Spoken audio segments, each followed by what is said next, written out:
Well, hello, it's Miss Gina. And it's Saturday story time with me, Miss Gina, at Gina's Planet.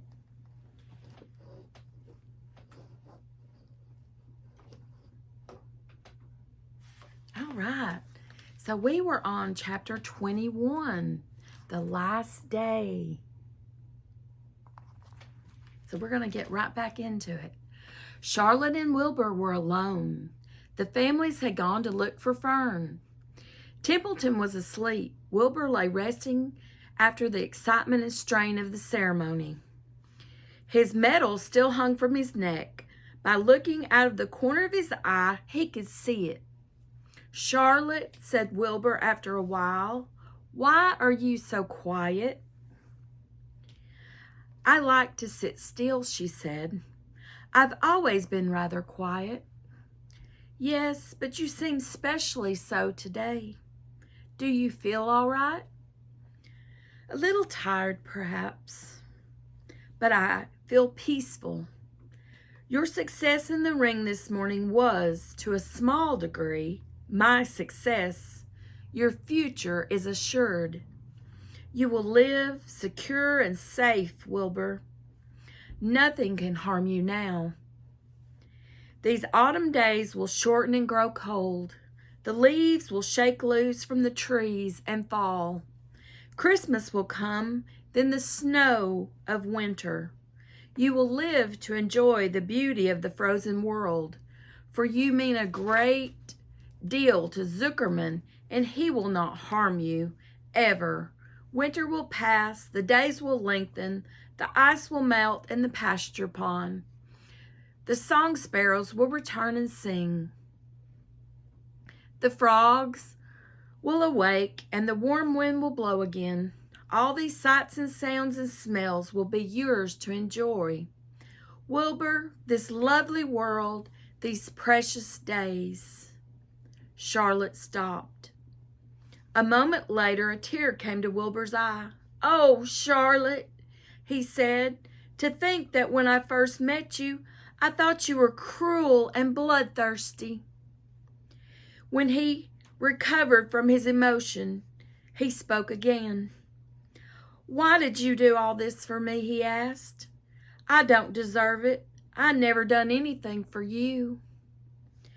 "You have been my friend," replied Charlotte. "That in itself is a tremendous thing. I wove my webs for you because I liked you. After all, what's a life anyway? We're born, we live a little while, we die. A spider's life can't help being something of a mess with all this trapping and eating flies. By helping you, perhaps I was trying to lift up my life a trifle. Heaven knows anyone's life can stand a little of that." "Well," said Wilbur, "I'm no good at making speeches. I haven't got your gift for words.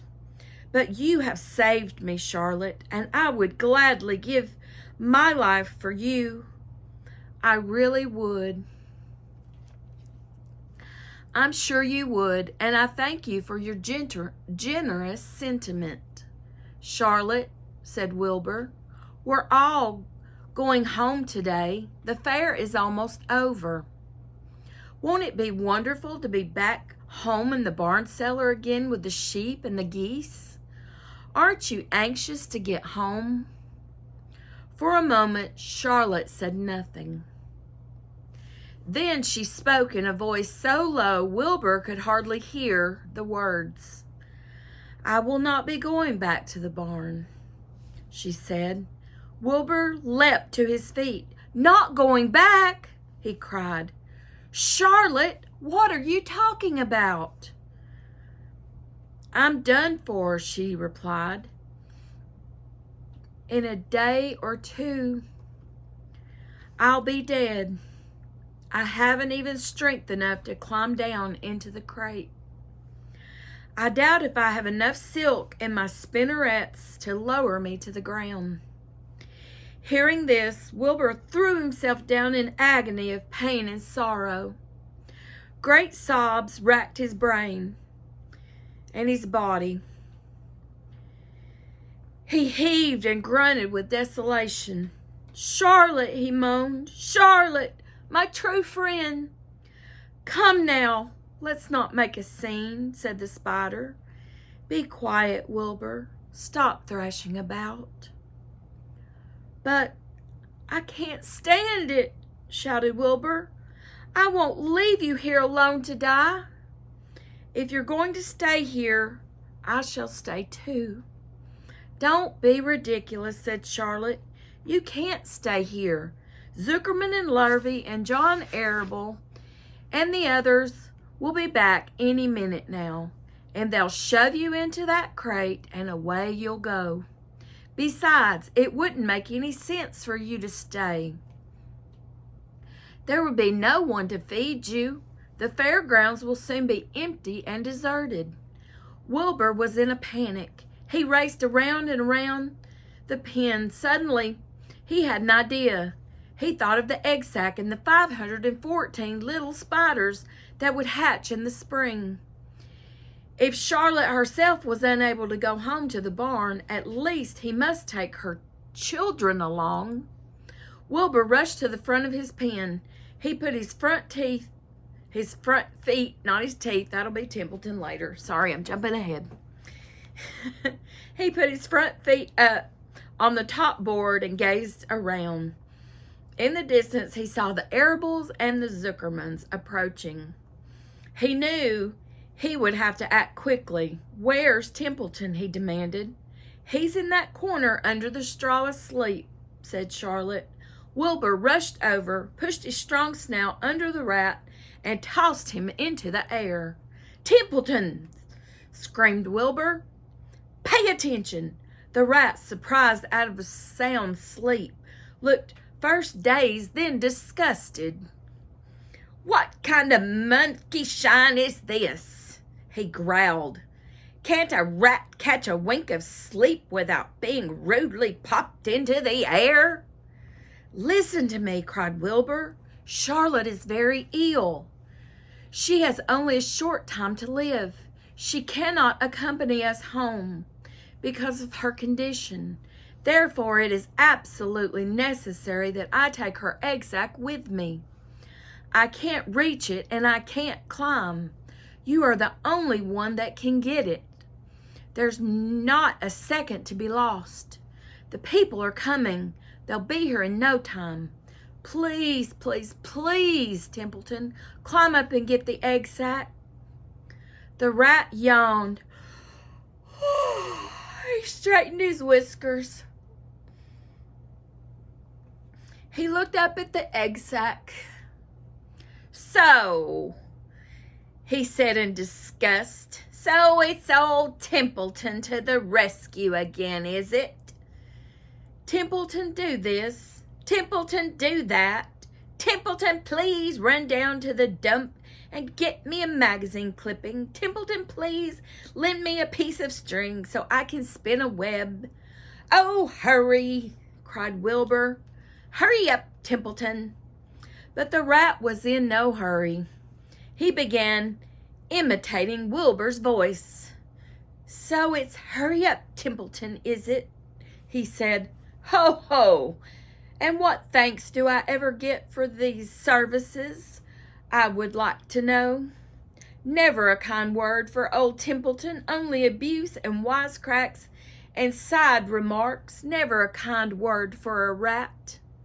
"Templeton," said Wilbur in depression, "if you don't stop talking and get busy, all will be lost and I will die of a broken heart.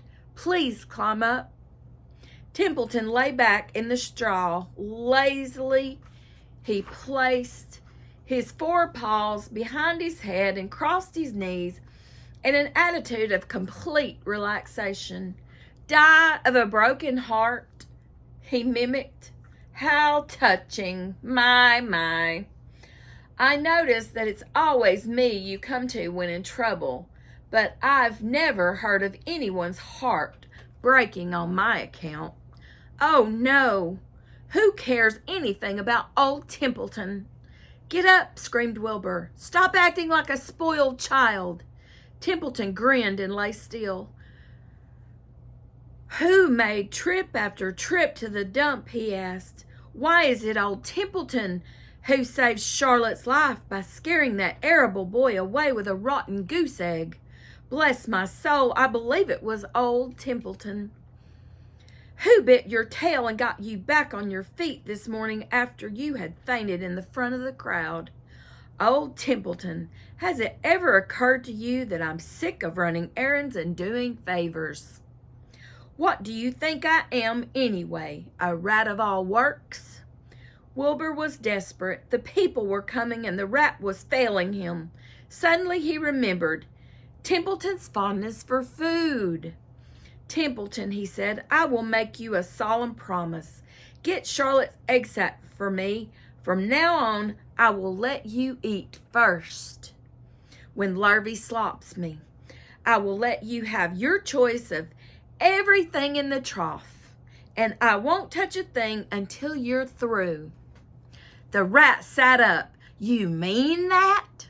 he said. "I promise. I cross my heart." "All right, it's a deal," said the rat. He walked to the wall and started to climb. His stomach was still swollen from last night's gorge.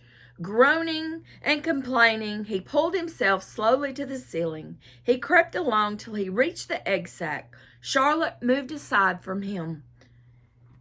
She was dying, but she still had strength enough to move a little.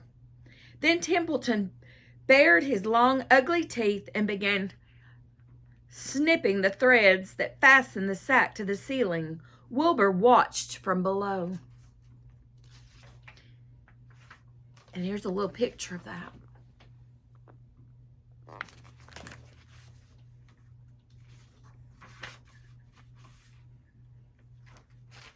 We have 1.5 pages left. We're on page 170.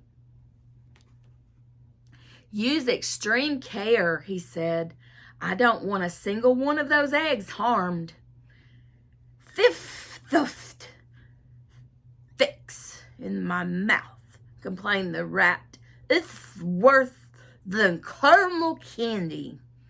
But Templeton worked away at the job and managed to cut the sack adrift and carry it to the ground, where he dropped it in front of Wilbur. Wilbur heaved a sigh of relief. "Thank you, Templeton," he said. "I will never forget this as long as I live." "Neither will I," said the rat, picking his teeth. "I feel as though I'd eaten a spool of thread. Well, home we go." Templeton crept into the crate and buried himself in the straw. He got out of sight just in time. Lurvy and John Arable and Mr. Zuckerman came along at that moment, followed by Mrs. Arable and Mrs. Zuckerman and Avery and Fern. Wilbur had already decided how he would carry the egg sack. There was only one way possible. He carefully took the little bundle in his mouth and held it there on top of his tongue. He remembered what Charlotte had told him, that the sack was waterproof and strong. It felt funny on his tongue and made him drool a bit. And of course, he couldn't say anything. But as he was being shoved into the crate, he looked up at Charlotte and gave her a wink. She knew he was saying goodbye in the only way he could, and she knew her children were safe. "Goodbye," she whispered. Then she summoned all her strength and waved one of her front legs at him. She never moved again. Next day, as the Ferris wheel was being taken apart and the race horses were being loaded into vans and entertainers were packing up their belongings and driving away in their trailers, Charlotte died. The fairgrounds were soon deserted. The sheds and buildings were empty and forlorn. The infield was littered with bottles and trash. Nobody of the hundreds of people that had visited the fair knew that a gray spider had played the most important part of all.